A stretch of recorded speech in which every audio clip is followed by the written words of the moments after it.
Bom dia, turma! Hoje nós iremos continuar falando dos sistemas políticos e econômicos. Hoje iremos falar do sistema socialista. Um sistema político-econômico. O que é um sistema político-econômico? Um sistema político-econômico é o que orienta a organização de uma sociedade e seu espaço. E estabelece as relações entre os indivíduos e o processo de produção, o trabalho. Ou seja, é o sistema que organiza a sociedade e o espaço em que essa sociedade está inserida e também ele estabelece as relações com o processo de trabalho, com o processo produtivo. Nós já falamos sobre o sistema capitalista e hoje nós iremos abordar sobre o socialismo. Um pouco do surgimento do socialismo.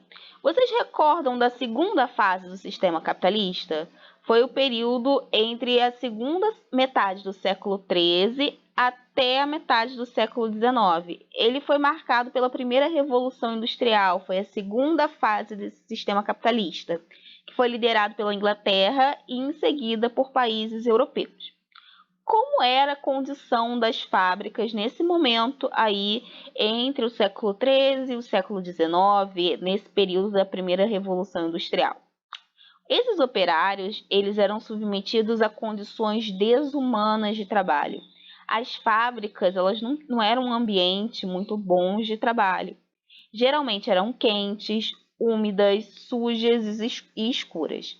As jornadas de trabalho chegavam de 14 a 16 horas e não tinha muitas pausas, eram pequenas pausas para refeições precárias. Essa era uma das características das condições de trabalho naquele momento. A gente entender um pouquinho como é que eram as condições de trabalho no capitalismo, né? Naquele período, nessa segunda fase do capitalismo, é importante para a gente entender mais à frente o sistema socialista. Muitos trabalhadores eles adquiriam doenças respiratórias por conta do ar poluído que vinha das máquinas. Os patrões ali incentivavam o trabalho infantil, pois as crianças recebiam salários mais baixos e eram mais obedientes.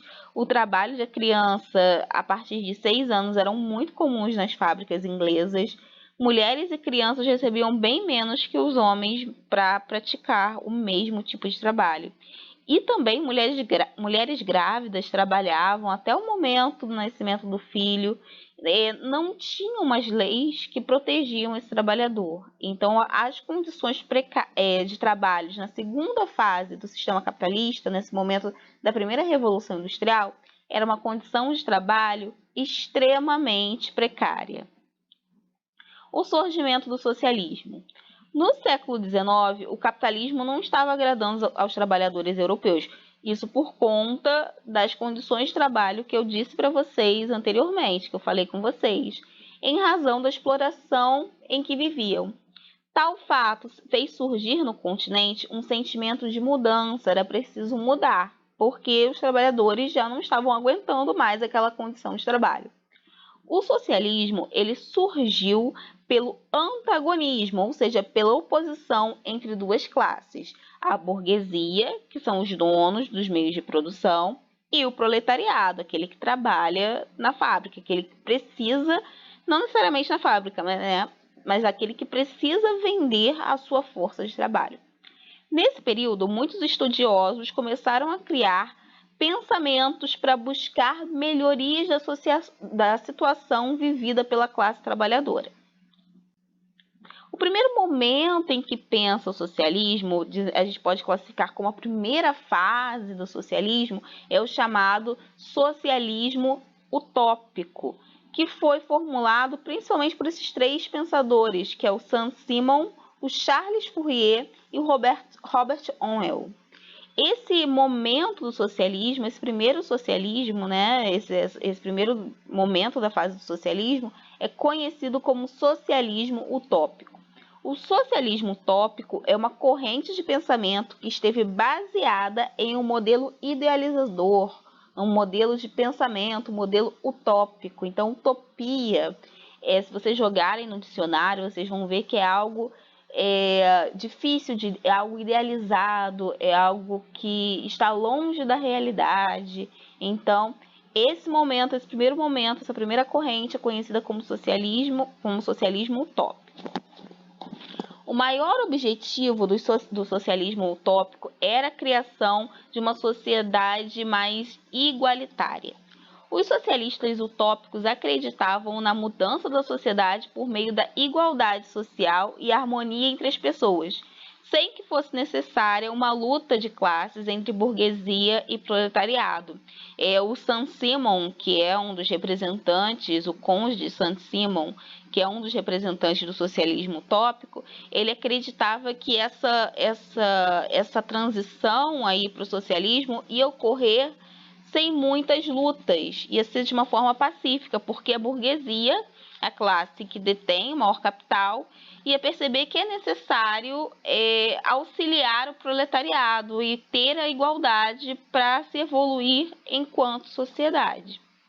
Então, algumas características desse sistema socialista utópico: a busca de uma sociedade ideal, o cooperativismo, ou seja, todo mundo cooperar, todo mundo fazer o possível para essa sociedade chegar a um modelo de igualdade, o trabalho coletivo, todo mundo trabalhar de uma forma junta, e a igualdade social.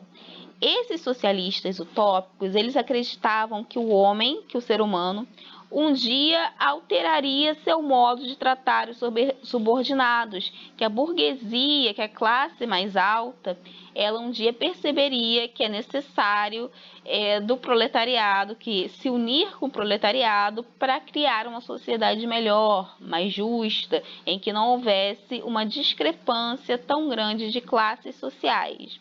Os socialistas utópicos não eram contra a abolição, aí acabar com a propriedade privada. Lembra que propriedade privada é aquela que pertence a uma pessoa. Eles não eram contra isso. Eles eram a favor, sim, a uma sociedade mais igualitária, um ideal de cooperativismo.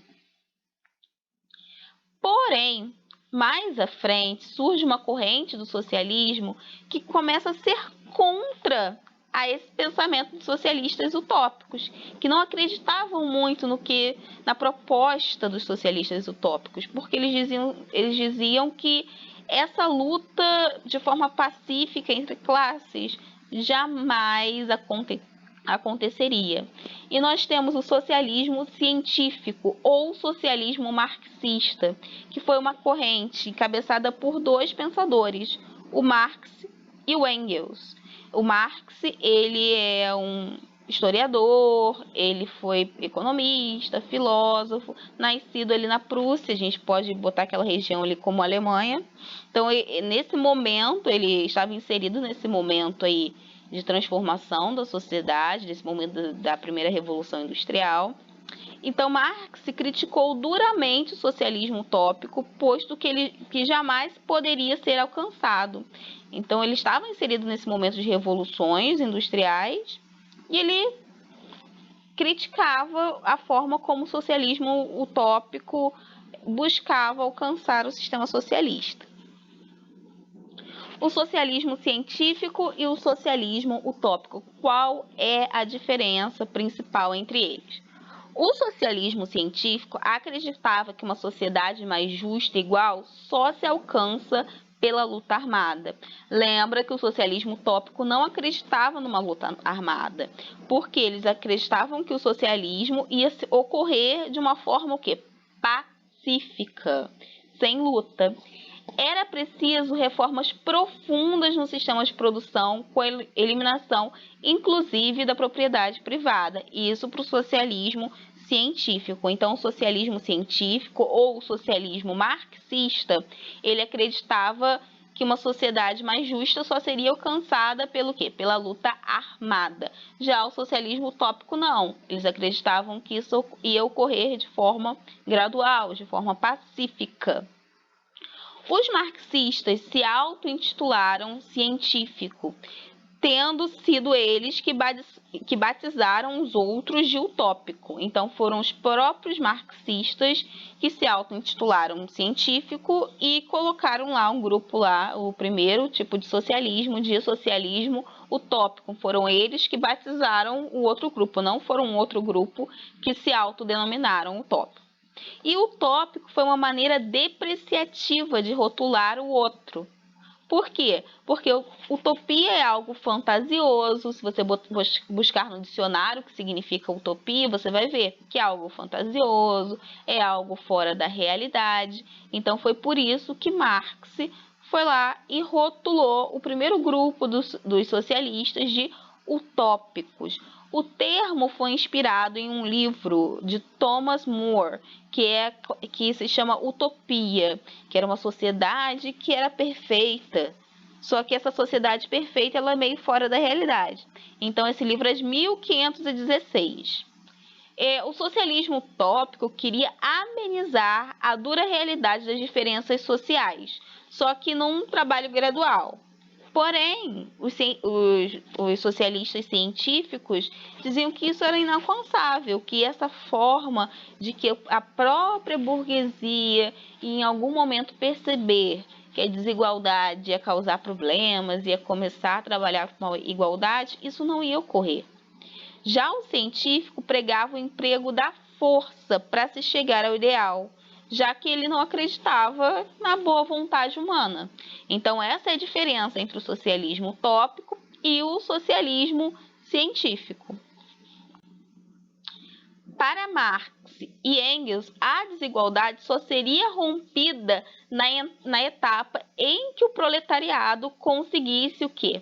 Chegar ao poder. Então, eles acreditavam que aquele grupo de trabalhadores, quando ele chegasse ao poder, a desigualdade social ia ser rompida. E um dos livros mais famosos de Marx e Engels é o Manifesto Comunista. Então, esse livro aqui é um dos livros mais famosos aí dos socialistas científicos. E um slogan desse livro muito famoso é Trabalhadores do Mundo, Univos. É um dos mais famosos gritos de protesto do socialismo e ele vem do Manifesto Comunista, lá escrito por Karl Marx e Friedrich Engels. Esse livro foi, na verdade, um manifesto que eles fizeram para os proletários se unir. E para Marx e Engels, o que acontece? O comunismo seria a fase em que os trabalhadores eles conseguem romper uma etapa de desigualdade e chegam ao poder. Então, o socialismo é uma etapa anterior ao comunismo. Tudo bem? O socialismo é aquela etapa lá que a sociedade começa a romper com a propriedade privada, só que o comunismo é quando a classe proletariada chega ao poder. E para ele seria a etapa que consegue, obter a diminuição da desigualdade. Mais-valia. Marx também criou o conceito de mais-valia. E o que é mais-valia? Mais-valia é o nome dado por Marx pela diferença de o valor produzido pelo trabalho e o salário pago ao trabalhador, que seria a base dessa exploração do sistema capitalista. Vamos lá. Se eu produzo 10 cadeiras, o salário que eu vou ganhar, às vezes, é referente a uma cadeira, enquanto o dono da fábrica de cadeiras vai receber o restante aí do lucro, em cima do meu trabalho. Então, esse conceito para Marx é chamado de mais-valia. Para Marx, o trabalhador produz muito mais do que recebe de salário. Algumas características do sistema socialista. Estatização de terras. O que é estatização? É quando essas terras passam a pertencer ao Estado, passam a pertencer ao governo. Estatização de terras e os meios de produção, que devem pertencer ao Estado, que também define o salário dos trabalhadores. Então, essa é uma das características do socialismo, essa estatização das terras, a estatização de tudo que é produzido, dos meios de produção, de uma fazenda, por exemplo. Economia planificada, ou seja, o Estado, o governo, decide o que produz, onde produz e como e quando. o pleno emprego, porque o Estado, o governo, ele é responsável por manter o emprego das pessoas, e uma menor divisão de classes sociais. Lembrando, gente, que tem países que são capitalistas e que têm grandes propriedades, tem empresas que são empresas estatais, que são empresas do governo. Bom, então isso existe também dentro do sistema capitalista. Só que no socialismo você vai ter um número muito grande aí de terras, de meios de produção, de tudo mais, pertencendo ao Estado.